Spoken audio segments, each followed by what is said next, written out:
I am so glad you convinced me that the family car should be the Defender 110.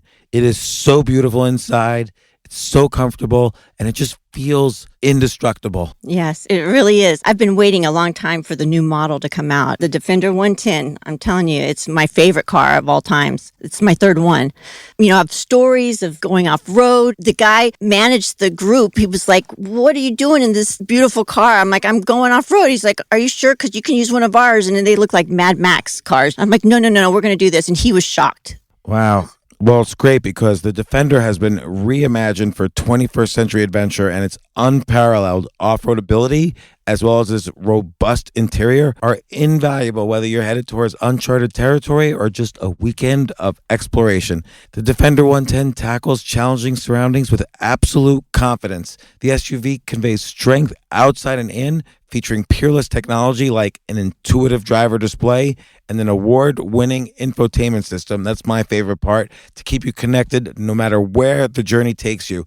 Adventure is unique to everyone, and so is the Defender. Choose from the two-door Defender 90, the four-door Defender 110, or the larger Defender 130 with the ability to seat up to 8 passengers. You'll find uncompromising performance in all three. So pack up and go even further with the Defender 110. Learn more at LandRoverUSA.com/Defender. These days, we're all investors, trying to be smart with our money despite our worst impulses. But at iShares, we believe that deep down inside of every investor is a better investor. One that's just waiting to be let out. Explore iShares ETFs and insights and let your best investor out. Visit iShares.com for more information. This isn't your average business podcast, and he's not your average host. This is the James Altucher Show on the Choose Yourself Network. Today on the James Altucher Show. Thank God, because I told you don't ask me stupid questions, and you are asking me questions that I've never really thought about. If you're in a cubicle today and you're looking at Daymond John, understand that Daymond John is looking at Richard Branson, and Richard Branson is looking at Bill Gates. So there's always somebody else to look at as inspiration. But no matter what, you just have to learn from it and keep moving forward. You know what I mean? And you can't try to be like somebody else. You can't be a me too. If it's going to be desperation mode, it has to be desperation mode of, if nobody else is going to do it, then I'm going to do it. That's the only desperation mode it should be. It shouldn't be desperation mode like, I need to be like you. It needs to be desperation mode of, nobody else is doing this thing, then I'm going to do it.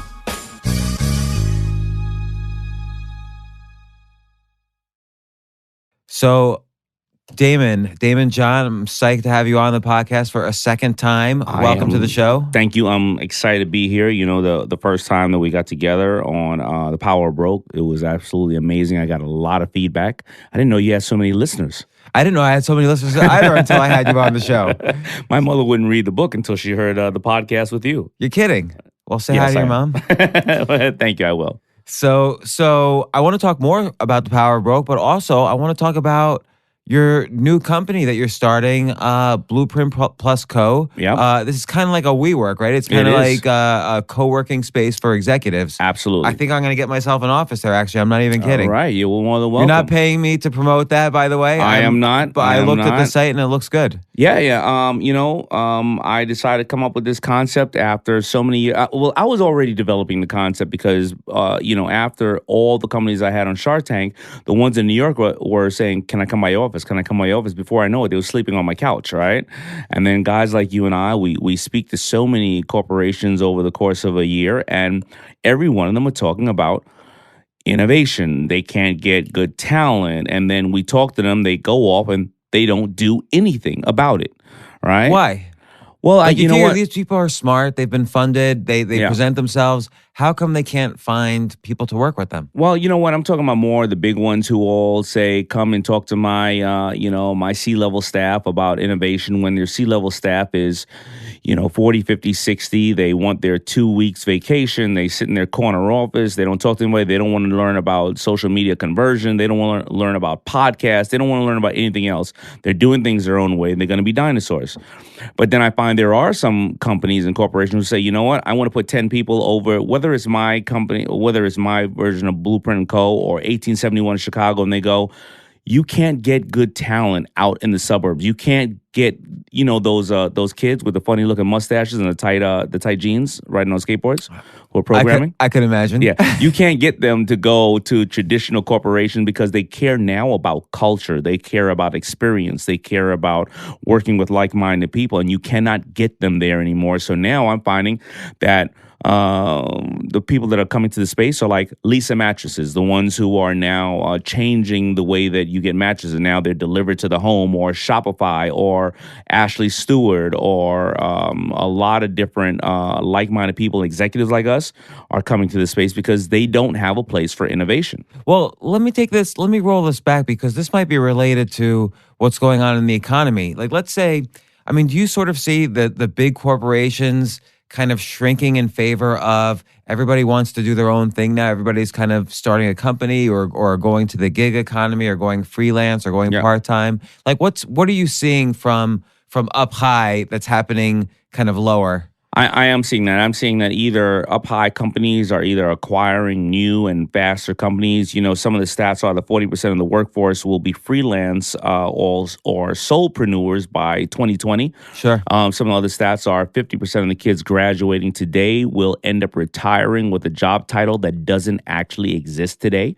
Wait, are you reading my blog? I think you're reading my blog to get these statistics. I am. But think about it. Like, it's challenging. I was out at CES, and one of the major car companies were saying the biggest challenge they have is for the autonomous cars. They don't have enough technicians because the kids don't realize coming out of school today, being a mechanic is not like when we were looking at Sanford and Son and the guy with the big grease all over him. Is somebody plugging in and programming, and they can't get enough jobs. I spoke to the corporation who handles all the operators of heavy machinery.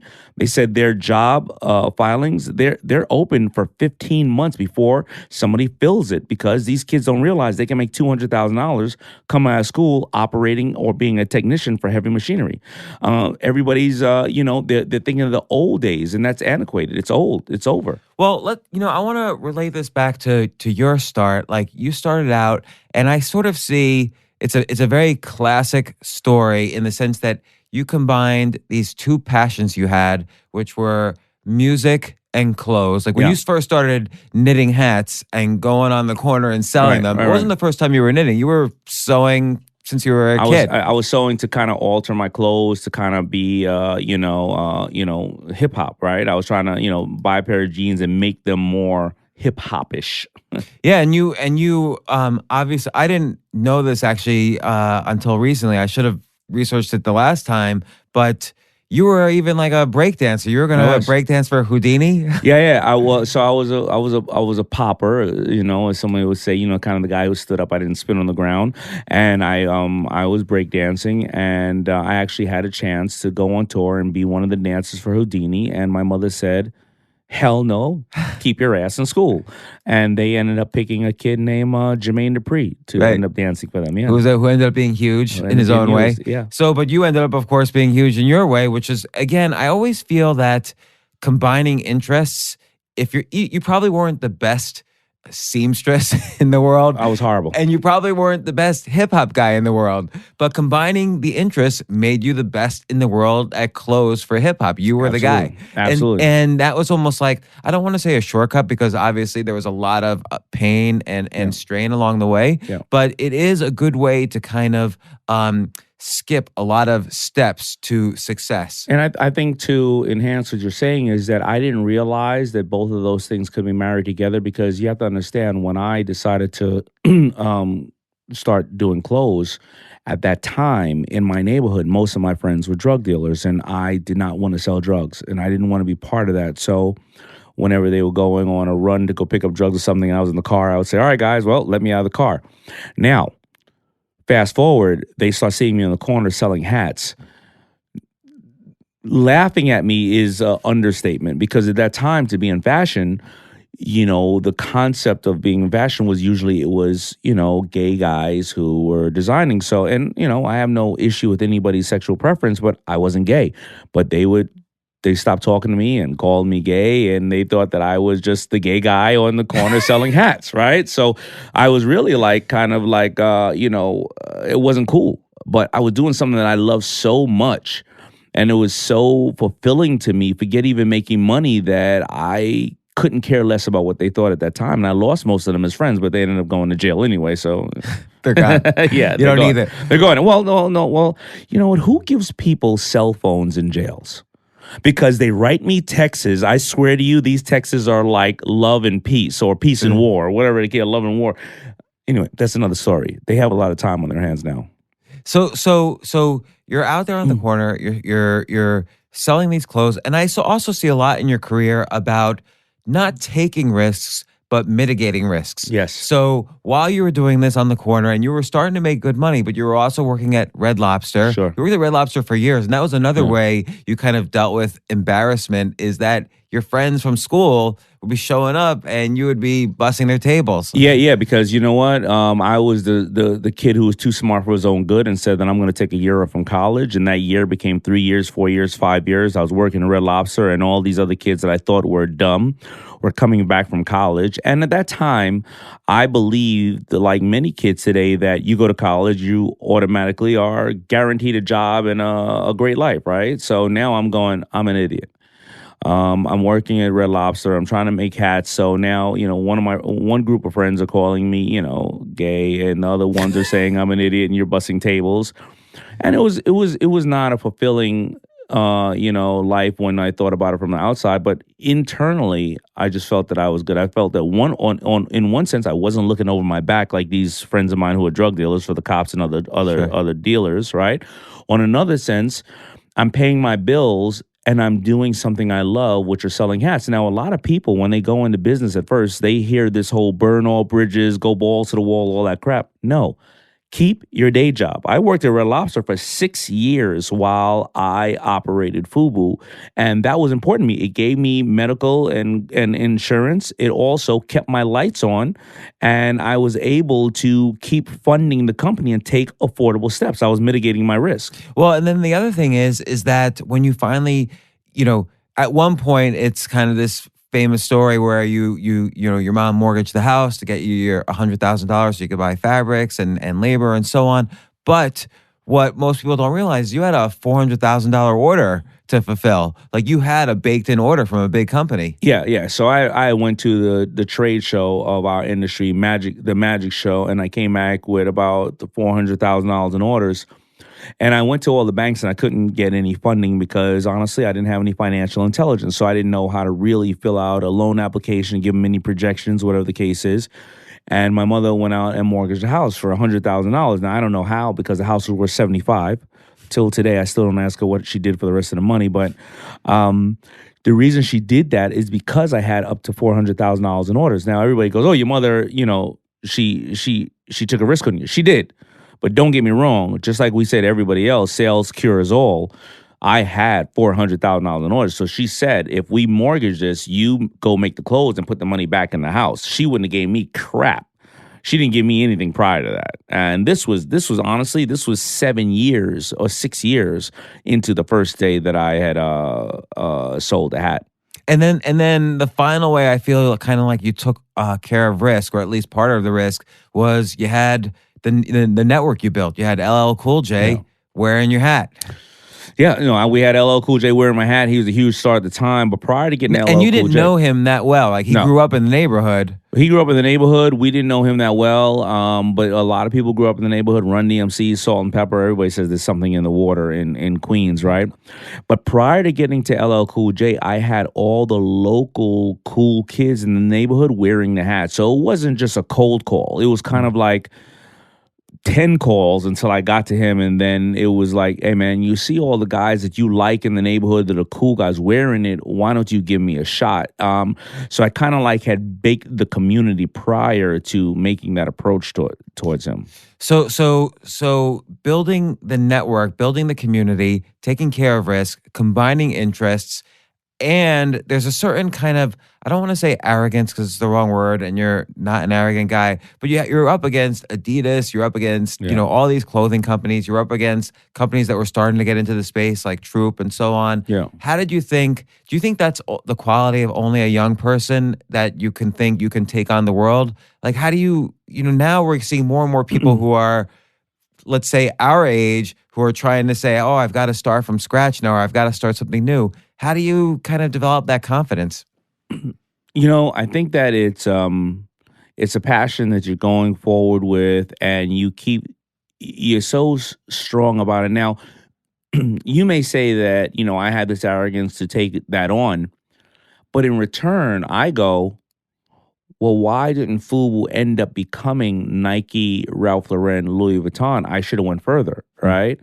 And I remember seeing Mark Zuckerberg do an interview, and he was doing it with the president of the United States, Obama, and he had said that as he was creating it, he kept going, somebody else is going to build this big machine, but nobody built it. And he kept building and he kept building. So as I kept going forward and I saw the direction that I felt the company needed to go, and more importantly, I saw what consumers needed, I kept going, somebody else is going to do this. Somebody else is going to do this. But it didn't stop me. I was just anticipating that more people were going to do it, and nobody else did it. And I just kept going and kept going and kept going. And it was something that I was so passionate about. I would have done this for free if I could have, because I love seeing people wear my clothes. There was something about waking up in the morning, walking down the block, and seeing somebody wear your shirt and go, when I was designing it, I was thinking about that person to wear it just like that. And they purchased it because it made them feel better about themselves, or they felt like they accomplished something, or they felt like they arrived.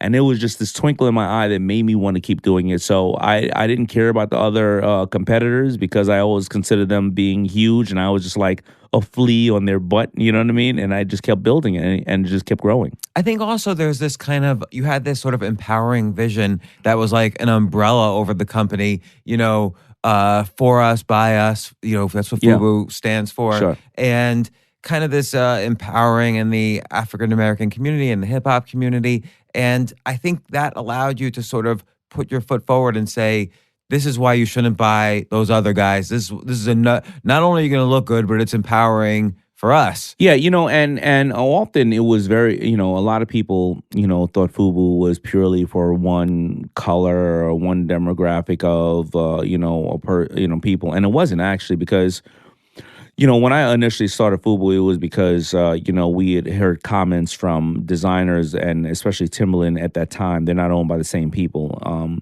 They said that we don't make our boots for drug dealers, and they looked at this community of hip hop people as one, as African American, and it wasn't, because at that time, some of my favorite rappers were not of African American descent. They were Third Base, or some of those. Third Base was great. Third Base was amazing, right? And at Third Base, Beastie Boys or whoever it was. So I had made for us bias about a culture who's gonna just love the rap culture and really love them. So it is powered by a music that was created by African Americans, but by far I was never going to be prejudiced like the Timberlands of the world. And the first places I love saying that bought my product when I started to advertise it was Seattle, Washington. It was the grunge skateboarders, in Seattle, Washington, and it was actually Japan.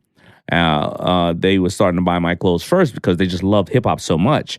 But then this For Us By Us concept came out. I didn't care what color you are, as long as you just loved hip hop like I loved hip hop. And that's what it was. I think the hip hop culture, though, kind of, extended out into the suburbs, because everybody thought, okay, I don't want to be boring suburban. I want to be hip. Yeah. And that's why, like, I used to do, back in the 90s, I used to do some work with Steve Rifkin. He had SRC as his street teams. He would get like shipments of Pepsi and then hand them out in Harlem You and know, to I get think made that Pepsi popular. our boy Gary Vee said it best. He said that, hip hop was one of the things that knocked down a lot of racial barriers in in the world, and made, white kids want to be black, and black kids didn't mind being white, and black kids didn't mind looking at Eminem and say, wow, these white boys are crazy too. And white boys didn't mind being Dr. Dre and Snoop and stuff like that. And I think that it brought us a lot of people together and respected other cultures. So absolutely, it brought it out to the suburbs and around the globe. I'm just curious, and this is kind of off in a tangent, but what musical kind of direction do you think has happened since hip hop that has made any cultural statement at all whatsoever? Because I don't know of any. I don't know any. I mean, EDM is just Molly jumping around, right? And then pop is so sugary yeah, now. it doesn't address any issues of what's going on, whether it's love or hate or police violence or politics. It's funny when President Bush says one of his the worst times of his life was when Kanye said Bush hates black people, right? But or whatever it was, I think hip hop it's always been the voice of the streets, no matter what. And the streets are very pure in the way they vocalize what's going on. And so it seems like, and this is going to lead to your latest venture, Blueprint, but what you're doing, you take FUBU and then you go on Shark Tank. And then obviously when Shark Tank's on, I often pause it in front of my kids. I have 2 daughters, and I say, okay, which shark should go for this company? And if it's a clothing company, they say They say Daymond. me? Yeah. But I'm the one who doesn't. I don't want clothing company. I want to diversify my portfolio. But they get the Yeah. sense, and I think everybody gets the sense that, look, if you take a pair of socks, you could start making it, and you could piggyback on the resources you already Sure, have. absolutely. In not in terms of just production, but in terms of distribution. And do you Yes. find that happens? Yeah, it does. And your daughters are absolutely right in one sense, but another sense is sometimes we have to really be comfortable with who we are as business people and what gets us excited. And I saw Richard Branson speaking one time, and he said once he sold Virgin Records and then went on to Virgin Airlines, and now he has 300 companies. The type of entrepreneur he is he loves to open up a new company, add the fundamentals to it, but see how it blossoms in a new way and apply himself in a new way. With apparel companies, the reason why I actually turned down Shark Tank twice, to be honest, because I said, I'm going to spend my own money. What are you, crazy? Like Mark Burnett is the real shark. I was like, he's going to have me pay for everything. But then it was 2008. Nobody was buying more shirts because they couldn't pay their mortgage, right? The last thing they were buying was a shirt. I had 12 clothing companies. 10 of them were dead. And I said to myself, is my strength clothing companies, or is it marketing, branding, and distribution? So when I go to a Macy's, instead of just selling them shirts and want to be on floor 2, I can sell them lotion, electronics, furniture, whatever the case is. Let me acquire more companies for my portfolio so I could take up more real estate in the brands and the companies that I know, the Macy's, the JCPenney's of the world. So I actually go on there and I look for other than clothing companies. So what's an example of some other thing that you've been able to provide your branding expertise and get into Macy's? Well, not necessarily Macy's. Let me think about it. But, I said that because of my years in Red Lobster, when I saw, how food was being lost or wasted or whatever the case is, I never want to deal with perishables. So if you ever watch the first 3 years of Shark Tank, I will not buy anything that you can consume, nothing that you can eat. Now, my top companies, beef jerky and Bubba's boneless ribs. Right? Because I was able to now go in there. I love what they were and who they were, the proprietors or the owners of it. And now those are the biggest companies in my portfolio. And those are things that I was staying away from. But going back to now clothing, I decided to do a deal with a company called Bombas Socks. And now I have a warehouse full of FUBU socks. Socks are the hardest things to sell because, first of all, if you're wearing them, I don't know what brand they are. Right. So it's I not can't like a show big off. logo on them, Yeah. right? They're in buckets and barrels over at Burlington Coat Factory, right? And, actually, it's very hard to sell them. But these guys, just like while we're talking about Blueprint & Co., they were selling socks but they weren't selling in traditional retail stores. They were selling them direct to the customer. I didn't know there's a whole world of people who collect socks, and they're going to do, when they first went on Shark Tank, about $1 million. They're going to do about $20 million this year purely in socks because of two things. Number one, the socks are amazing. They have no seam in the front, so your toe doesn't get jammed up. I didn't even know what kind of machine can make I've got that. to buy them then, because Yeah. this morning I jammed my toe on them. Exactly. And number two is they donate a pair to the homeless shelter, because the homeless, one of their biggest challenges are the care for their feet. But I started to learn that I can't sell the crap of socks that I have in a warehouse in Secaucus now, but these guys are selling it in a whole new way. So I started to educate myself on new ways to do business. So to sum that up, I didn't invest in traditional companies, apparel companies, but when I did, they had to have a different angle to them. So they had a different angle where you learn, but again, how did you provide, even with the food companies, how were you able to provide your kind of branding and marketing expertise to get them going, to give them a kickstart they didn't have before? Well, because no matter what, there's always going to be the blueprint, Richard Branson said, there's always the fundamentals of business. So there's always the key about your numbers, your distribution, your pipeline, your access to information and access to customers, and how do you get this information out there. So what does it mean, access to information? Yeah. So when you look at any kind of company, you're going to look at your numbers. So what are your margins? What is your cost directly to B2B, and what is your cost B2C? What's your acquisition cost? In regards to, is it $2 a customer, $5 a customer, $17 a customer? What's your return rate? Right? How are you going to upsell a customer? There's only 3 ways to deal with a customer ever. There is acquire a new one, upsell a current one, or make one buy more frequently. How do you upsell in a sock company?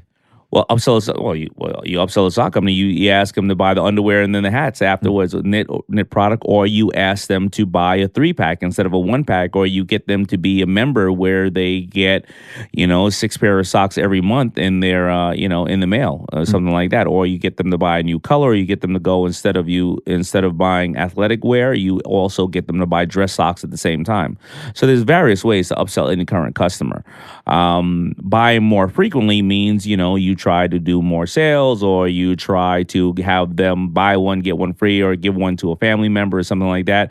You don't want them to have sales fatigue, so you don't want to always discount and or put your stuff on sale. So you have to find ways to upsell customers no matter what. For marketing, I feel like TV ads don't work anymore. Like, I would never buy anything I saw on a TV ad, but if I am exposed to something over and over again on the internet, I might take a look, and it's one click away buying. Yeah, TV ads are challenging. I think that they do serve a purpose if you are smart about it. But you know what? The advertising platform is changing so much now because we're getting inundated with so many pieces of information. But you look at things like direct mail is still very, very strong. Really? Yeah, because you look at this, many years ago, we used to open our mailbox and we had all this crap of direct mail. Now it's all in our emails. So now you have 2 pieces of direct mail that you probably spend more time looking at than that little blast that came across your screen where you just clicked off.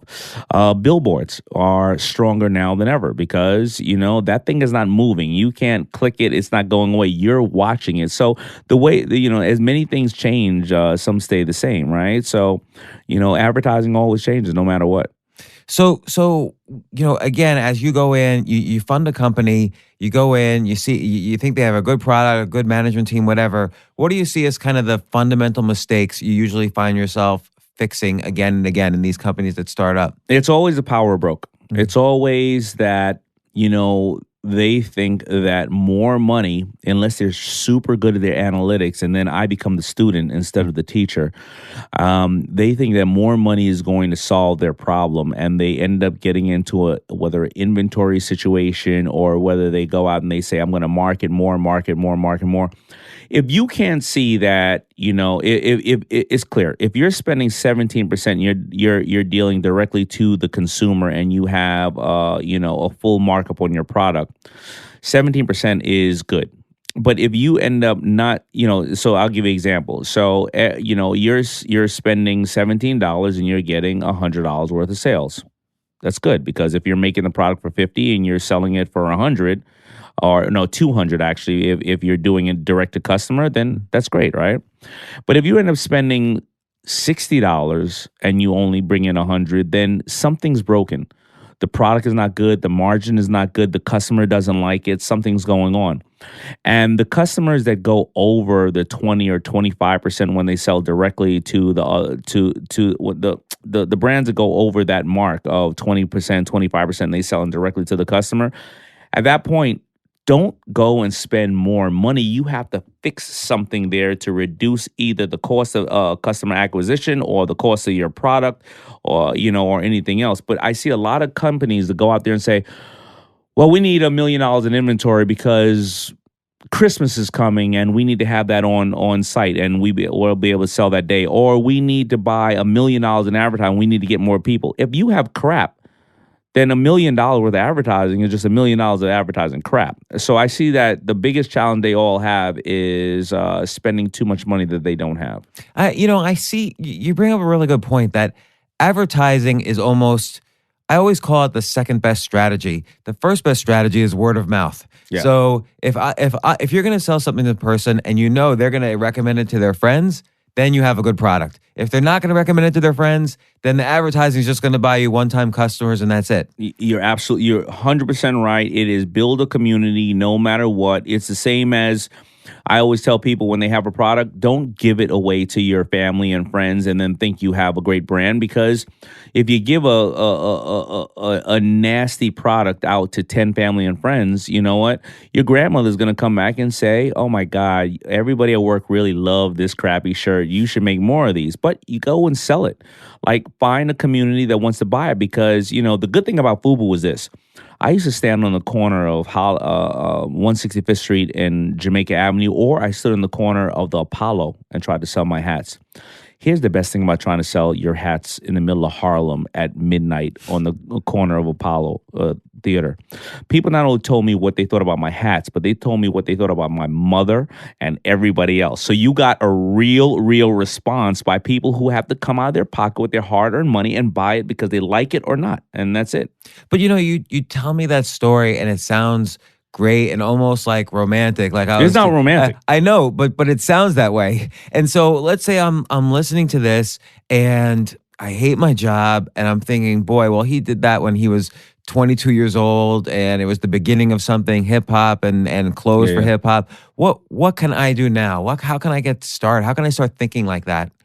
Well, first of all, if you're thinking like that just to go make money, then you're probably thinking about the wrong thing. Where is the passion and what do you do for free? Because it took me a long time to realize that fashion and music could be a combination of something that I loved. I didn't start FUBU until I was in my 20s, which is, of course, that's young. But I loved fashion and music at the same time ever since I was 10 years old, and I didn't realize I could put it together.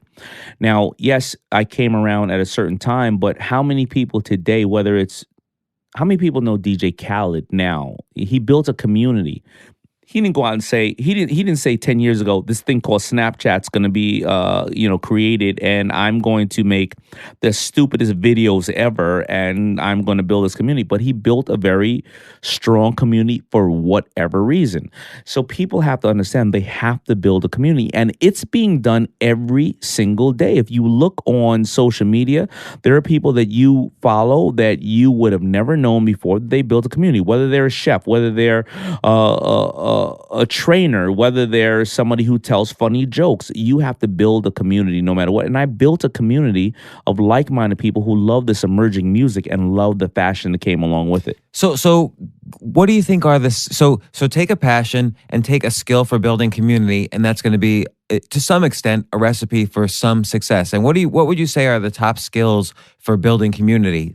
No matter what you're interested in. Let's say I'm interested in, I don't know, I know. I have to think whatever. about that, and thank God, because I told you don't ask me stupid questions, and you are asking me questions that I've never really thought about. What is the skill for building a community? Because you were great at it, right? Because you built it, like you said, you had the cool kids in Hollis wearing the shirts before you even approached LL Cool J, and then that propelled further community. The building a community is that you have a very, very pointed idea or view of something, and you don't waver off of it, and you find other people that have that strong, pointed view about it, that are passionate about it. I mean, we just went through an election, and that the person who's the president now found people with a very, very strong point of view about things. And I think that that is the thing when building a community. Also, when building a community, not only are you the one preaching, but you're the one following. You know, you're the person who now you have this strong point of view, and the other people have this strong point of view. You're not talking at them, you're talking with them. So you're following them back, and you are kind of echoing what they're saying, so they feel like you care about them. The most important thing when dealing with any people is that they want to feel important too. They want to feel valued. So you feel like you value that point of view that they're coming with, and you're echoing it. And I think that is the biggest thing about finding a community, is being very, very strong about what you think, being laser focused on how you communicate it, and following other people that feel the same way, and then echoing what they're saying. And it becomes this kind of like, it starts to manifest and starts to grow, and people start to follow. Let's stop to take a quick break. We'll be right back.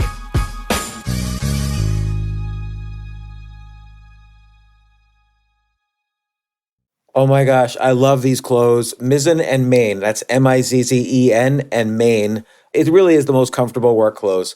Travel clothes. I had to travel this whole week. I'm traveling for a week and a half, and I just took Mizzen and Main clothes with me. Close out 2023 in style with comfortable, breathable, packable, and machine washable pieces from Mizzen and Main. As you wrap up your year-end goals, enjoy a Mizzen and Main dress shirt that you can wear confidently. I like that they've very, very just nice, solid colors. I don't really like to get all fancy in patterns and everything, although they do have some pattern shirts, but very comfortable clothes, stretchable pants. It's just super comfortable, but they look professional, and you can wear them casually or professionally. I like some of their flannel shirts or untuck shirts. I love untuck. I never tuck in. So again, whether you're shopping for a special someone or giving yourself the gift you really want, I just buy myself gifts. Mizzen and Main is the perfect gift for any guy who works, travels, and cares about looking and feeling great. As you could tell by my many photos across the internet, I care about looking fantastic. I'm practically a model. And let's be honest, every guy loves to look great. So again, shop now at mizzenandmain.com and save 20% when you spend $130 or more using promo code James. That's promo code James at Mizzen and Main, Mizzen and Main.com.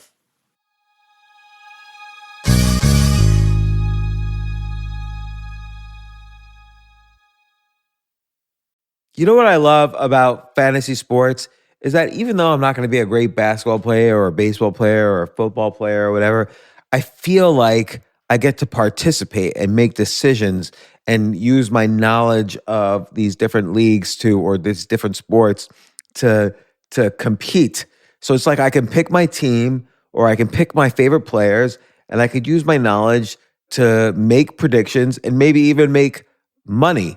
So with the basketball season here, you can now pick combo projections across football and basketball from the Specials League on Prize Picks. This is a league created specifically for combo projections that include two or more players from different sports or leagues. Want to play alongside some of Prize Picks' favorite players like rapper Meek Mill and comedian Andrew Schultz, who's also been a guest on this podcast, and I've been a guest on his? You can now find community plays under the promos tab of the app to view entries for some of the biggest names in the Prize Picks community each week. Look, Prize Picks even offers a reboot policy so that your entries stay in play even if one of your players gets injured.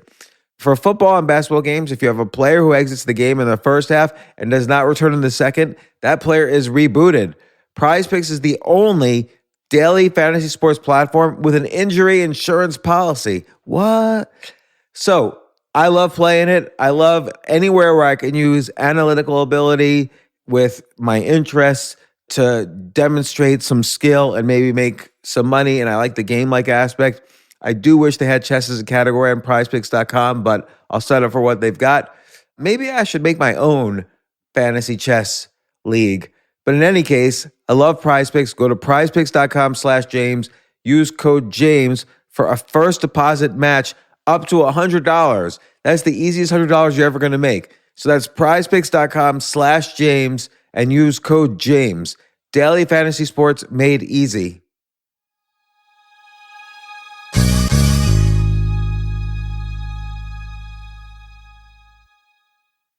The future of learning is definitely online. Like, it's such BS that you have to spend $200,000 or take $200,000 in loans and go to some fancy school when it's useless. It doesn't guarantee you a job.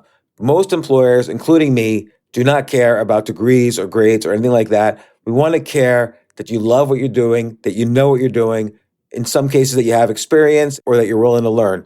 But people in general love learning and are curious. Like, the key to success is curiosity. And I think masterclass.com is the perfect model for online learning. I'm really happy they're sponsoring this episode. If you're going to give a gift, give the gift of learning. Masterclass makes a meaningful gift this season for you and anyone on your list, because both of you can learn from the best to become your best, from leadership to effective communication to cooking.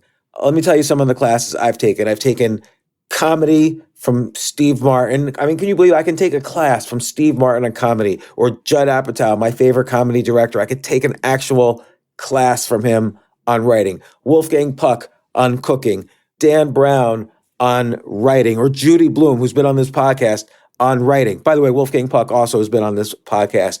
It's such a pleasure. I try to take classes all the time from masterclass.com. And whether you're watching Masterclass on TV or listening in audio mode in the app or on their site, the quality speaks for itself. It's like these Masterclass instructors are your own personal mentors that are going to help you reach the next level. How much would it cost to take one-on-one classes on comedy from Steve Martin or on chess from Gary Kasparov? You just wouldn't be able to do it. But it would cost hundreds of thousands of dollars. With a Masterclass annual membership, it's $10 a month. Memberships start at $120 a year for unlimited access to one-on-one classes with all 180 plus Masterclass instructors. So it's not just $120 for one instructor. You get all 180 plus Masterclass instructors. Boost your confidence and find practical takeaways you can apply to your life and at work. And if you own a business or are a team leader, use Masterclass to empower and create future-ready employees and leaders. That's the real education in today's world. So this holiday season, you can give one annual membership and get one free at masterclass.com/JAS. JAS, of course, stands for the James Altucher Show. So right now you can get two memberships for the price of one at masterclass.com/JAS. Masterclass.com/JAS. Offer terms apply.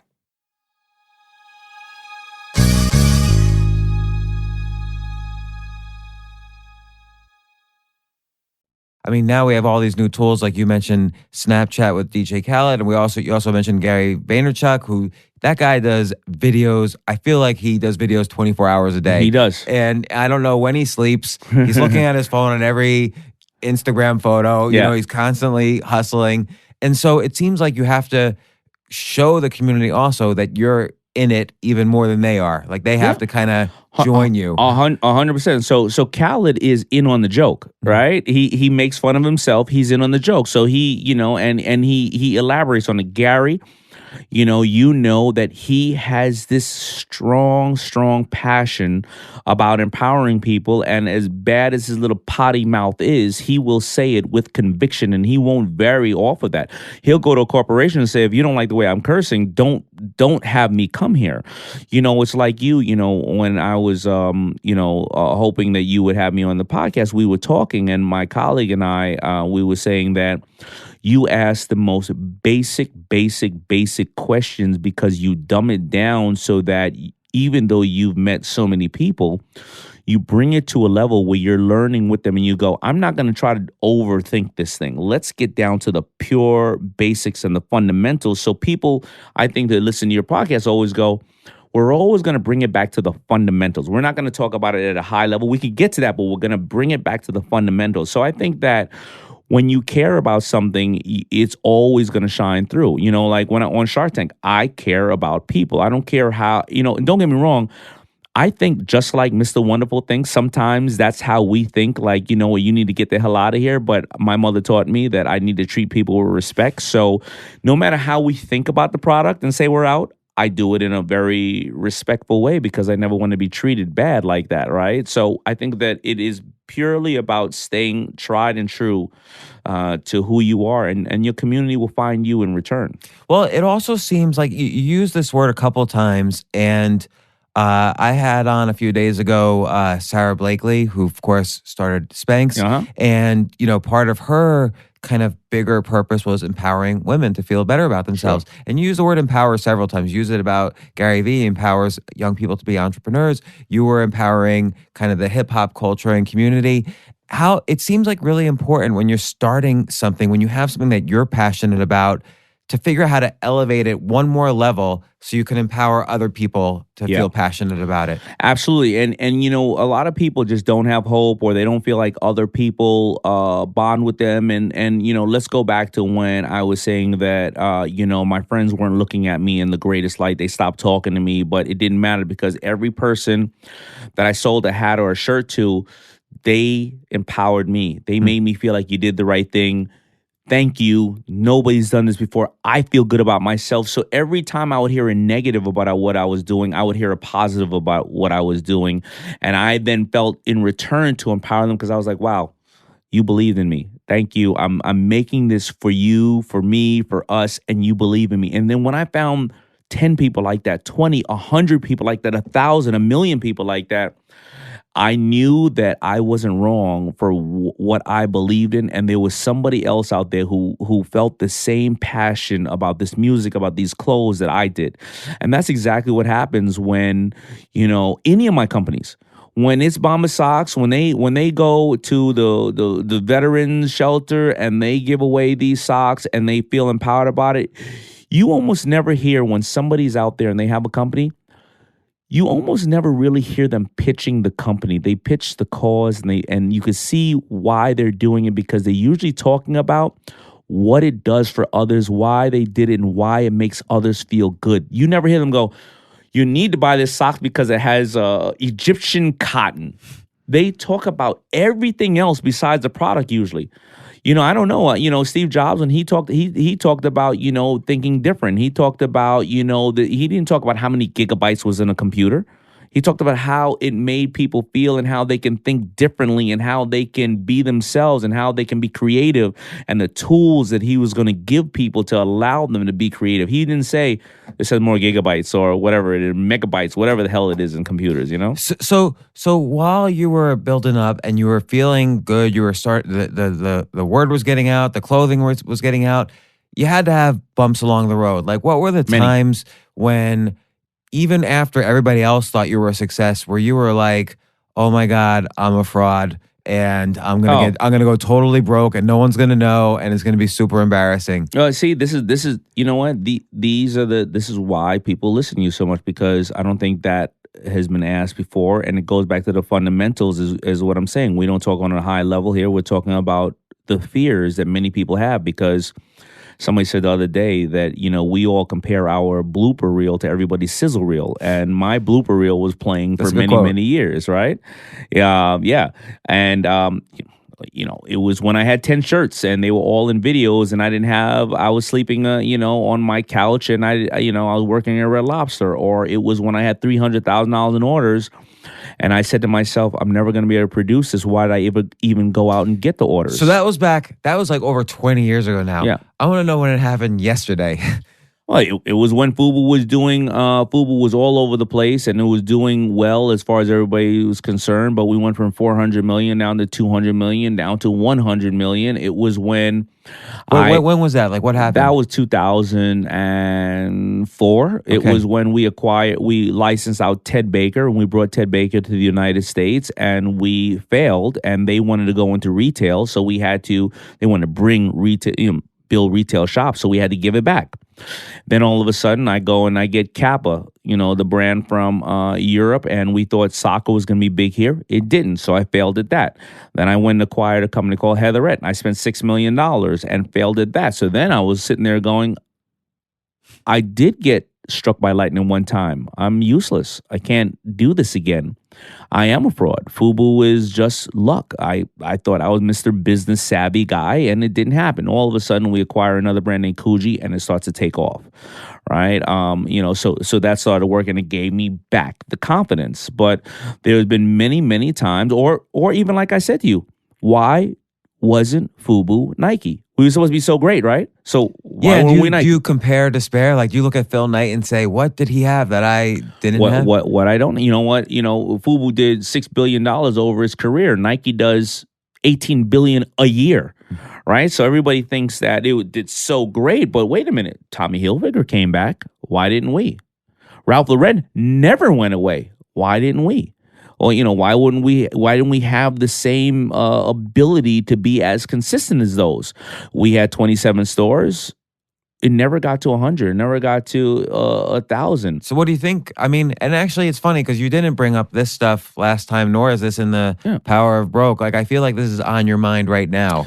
Well, you're asking me the question, and to be a business person, you have to be really, really honest with yourself. And we have the question, what did I not do that I could have done? Now, granted, 99% of the brands in the fashion space come out there, they don't have that longevity. When I talk about Ralph Lauren, Louis Vuitton, and all those, I'm talking about the unicorns. When I first got into this business, I think Levi's was doing $14 billion. They do $4 billion now. They could be asking themselves the same question that I'm asking myself. But it doesn't matter about what went bad. All I care about is who did great, and those were examples that I could have done. So, of course, I kick myself in the ass all the time about it. But you know what? It's not a failure. It is a notation. And that's it. And you just have to move on with it. And you have to question yourself in every single business you go and say, what can I learn from whatever I lost in the last one?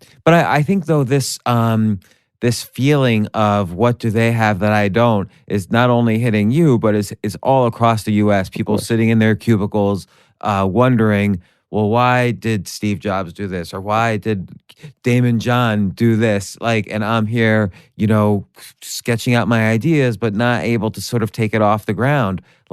How do you overcome that feeling that lightning struck for these other people, but it maybe struck for me once, but it won't again? Yeah, I do that by goal setting is something that I do to, again, keep my eye on the prize, keep my eye on what I need to do next. I notate the successes of others. I notate the failure of others. You take down actual notes. You'll look at Richard Branson and study his example. I will study Richard Branson. I will study Steve Jobs, but I will also study some of the brands that failed, that did not do as well because they weren't able to turn the corner. And I will look at them and I will notate them as I move along. There are so many different ways and reasons why you succeed or fail. But, if you're in a cubicle today and you're looking at Daymond John, understand that Daymond John is looking at Richard Branson and Richard Branson is looking at Bill Gates. If Mark Cuban, if Bill Gates woke up today with Mark Cuban's money, he would cut his wrist and jump out the window. You know what I mean? So there's always somebody else to look at as inspiration. But no matter what, you just have to learn from it and keep moving forward. You know what I mean? And you can't try to be like somebody else. You can't be a me too. You know what I mean? You have to be just focused on what you're doing and just stay the course. I think there's that awareness that, okay, I'm slipping into that feeling again. Now I've got to reverse it into learning mode instead of desperation mode or envy mode. If it's going to be desperation mode, it has to be desperation mode of there's got to be a better way. Why wasn't this done? And if nobody else is going to do it, then I'm going to do it. That's the only desperation mode there should be. It shouldn't be desperation mode like I need to be like you. It needs to be desperation mode of nobody else is doing this thing, then I'm going to do it. Well, it seems like, again, so you took your business expertise, your marketing expertise, your branding expertise, your distribution expertise. Now you're taking your physical resources, you're setting up these office spaces that are going to be co-working spaces. It's Blueprint plus Co. And now you're able to directly provide space for entrepreneurs plus your community building expertise, I imagine. But are you going up against like WeWork, which is going to be your main competitor? They just raised $200 million. How do you expect to compete? So here's what I think about it. Again, I'm not I don't look at those other brands in regards to how can I be like them. And I think that WeWork has done a phenomenal job. I think that they are the pioneers of the industry. I mean, Regents was doing this for many, many years, right?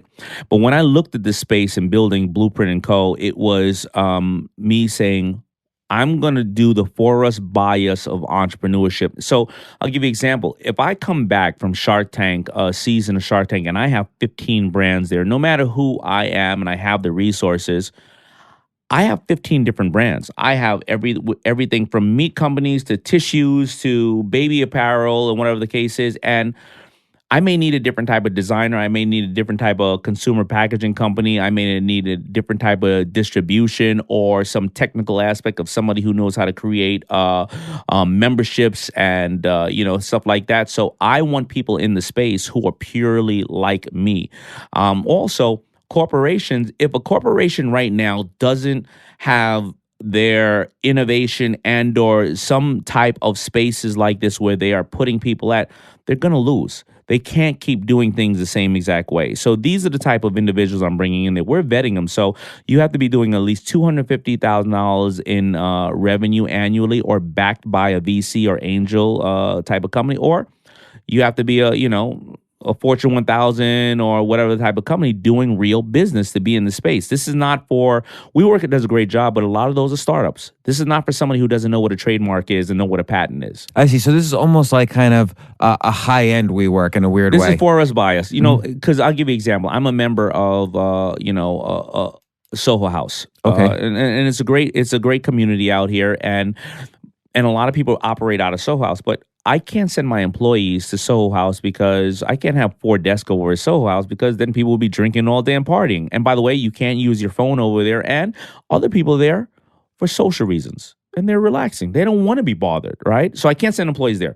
I also can't send employees to some of the lower type of co-share space where somebody's sitting there eating a tuna fish sandwich with a dog and their socks are off. They can't have a meeting with other like-minded executives in that type of space. So this is a very, very specific type of space for other executives like myself who are forward-thinking and they want 2 or 3 or 10 staff members there who they want them to understand what's going on and how other people are moving forward in business. So related to business, but not quite, because relationships and business are all intertwined, and it's very difficult. Like once you've been so passionate about FUBU, both its ups and its downs. It's obviously affected, for better or for worse, your first major relationship. You recently got engaged again. Yep. Congratulations. Thank you. What do you given that you're going to have this passion for the rest of your life about business and work, and you're going to constantly be, doing the things you do, what do you look for in a relationship? Give me relationship advice. Yeah, I wish I could. I think you said it accurately. Like business is a relationship. So, the partner that I have is somebody who understands fully me and is very, very clear on who I am, and I'm very clear on who they are. And we understand I hate to say it in a bad way or another, but our deliverables. And our deliverables can mean certain things, no stress or taking the weight off each other's back in that way. And things will change over 5, 10, 15, 20 years because people change and their objectives change or their desires change. But it's somebody that I could talk to that's very, very clear with me. And this person's been in my life for the last 10 years, so I didn't just rush into it, just like any business besides Shark Tank. Okay, 10 years, and you have a child with her. We just and had then a finally you got engaged. What made you go over the edge there? I find that in my relationships, it's always been in the past. It's always been the person you least likely expect to be the one, it ends up being the one, I think, because a lot of time in my relationships, I was like, wow, this girl's amazing. Oh, this girl's going to be the greatest girl ever. And you have such a high, you set the bar and the standards so high because of the first time you met him or the second time or whatever the case is. And then I think it goes down after that. And then I think in reality is the ones who come in your life who you're like, you know what? Every time I was sad, or when I wanted to share a special moment, I kept calling this person. They became a friend before anything else, and you realize that you have a true bond with this person, no matter what. And I think that's how it grew from there. And then you realize that you can't live without this person, and you want the best thing ever for this person, because it started off with, she's cool. She's great. And then all of a sudden, holy crap, like I really care for this person. So, it's the same thing in a business. I closed FUBU down 3 times from 89 to 92 because I was like, yeah, I'm selling hats. Ran out of a couple of dollars. And I'm like, yeah, whatever. And then I was like, these people were like, wow, remember that hat you sold me last year? Can I get another one? Can I get another one? Can I get another one? And you were like, yeah, I can make another one. And then again, I closed it down. And then I saw people again. And they were like, what's wrong with you? I need more. And then you're like, yeah, I could do that. I could do that. And then you're like, wait a minute, I can do this. And I think it's the same in a relationship. Like you go into it after a while and you just didn't expect it. Before you know it, you have something. I think it's important to kind of, again, with business or relationships, now we're going to totally mix the two, but to sense that excitement, to try things. But then when you sense that excitement, it's like, I'm sure it's like what Mark Zuckerberg thought once people started signing up by the millions for Facebook. Like, it's like, wow, something is happening outside of me that's beyond my control. And you just have to feed it. Yeah, you can't starve it. Yeah, there is this realistic standpoint. If you're very humble with yourself and you don't take yourself too seriously, after a while you start to realize other people are gravitating towards you. You start to go, wait a minute, there's something here. Other people talk. No, I didn't just hear this once. I heard this 10 times. Wait, 1,000 people signed up? Wait a minute. However many people listen to my podcast or watch my video or are requesting my product or requesting information about it. Why is so? Wait a minute. There are more people like me than I know, and you start to really dig into it. Gosh, I feel like I want to make clothes now. Like, don't make clothes. Do you think that business is over? Like, you think it's too hard to? No, not at all. Not at all. There's nothing you're going to create new in this world again. It's just going to be a new way to get it to people, and there are going to be brands that are going to come out and dominate. Of course, absolutely. So, what would be like, again, someone sitting in their cubicle? They don't even know how to begin. What would be the first steps? It seems like the first step is, what were you passionate about when you were a little kid? First of all, the first step is not how to begin, because it's like, well, how can I make some money? Well, then work more or go get a further education or do something else. It's not that. It's, how do I begin? You know what do you see yourself doing, and what do you see yourself missing out there? What do you see this missing out there that you're like, man, this needs to be created? Well, why don't you create it? What are you super passionate about? And a lot of people feel, though, then an excuse like, well, okay, you need money for that, or I don't have the connections for that. And that's the whole theory of the power broke. You don't need money for, okay, yeah, you want to be a doctor, you probably should go to school if you're going to do a heart surgery on somebody, right? But other than that, tell me, think of something somebody needs to do that they said they need money for. What do you think? Well, a great story is Richard Branson starting Virgin Air. He just put up a sign. He got a deal to get a plane from one island to another. Yep. He couldn't pay for it, so he put up a sign, who wants to buy a ticket for this plane? He sold tickets before he had them. Exactly. So, and that's an airline, right? Think about that. Now it's this whole multi-billion-dollar airline. Exactly. And Mark Zuckerberg started off with one friend, right? And he got a couple of, he got 1 billion of them now, right? I'm just trying to think of something that you need money for, unless it's a career or a skill, and even that you can start going to school for. I would have to think about something you need money for.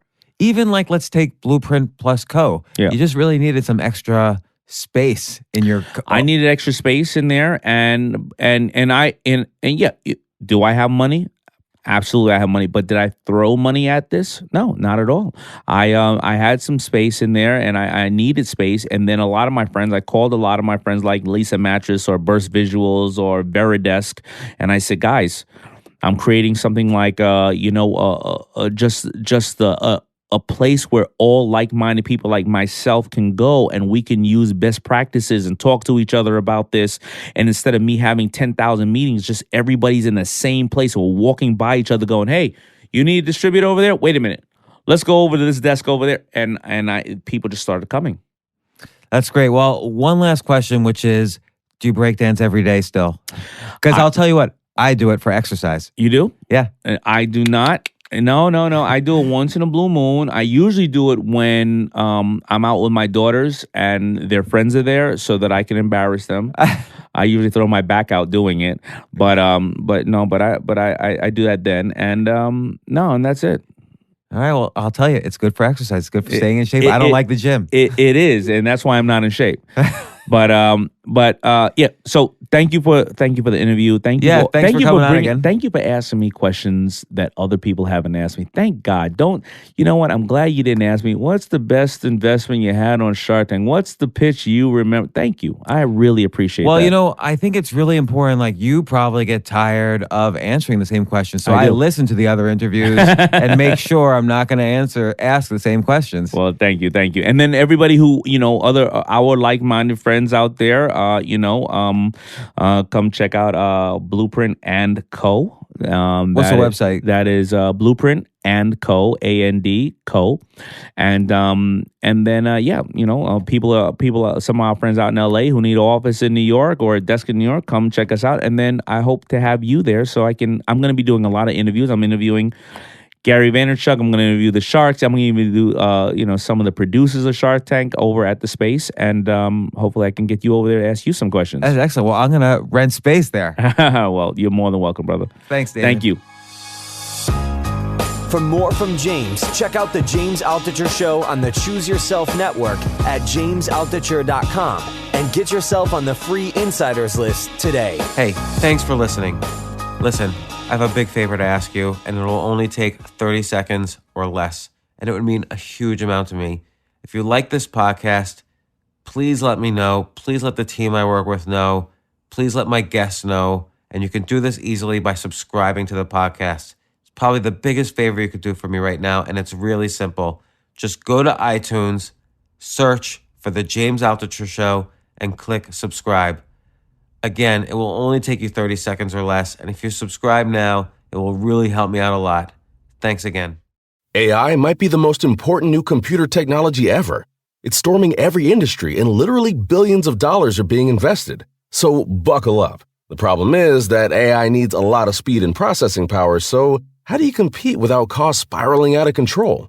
It's time to upgrade to the next generation of the cloud, Oracle Cloud Infrastructure, or OCI. OCI is a single platform for your infrastructure, database, application development, and AI needs. OCI has 4 to 8 times the bandwidth of other clouds, offers one consistent price instead of variable regional pricing, and of course, nobody does data better than Oracle. So now you can train your AI models at twice the speed and less than half the cost of other clouds. If you want to do more and spend less, like Uber, 8x8, and Databricks Mosaic, take a free test drive of OCI at oracle.com/advance. That's oracle.com/advance. oracle.com/advance.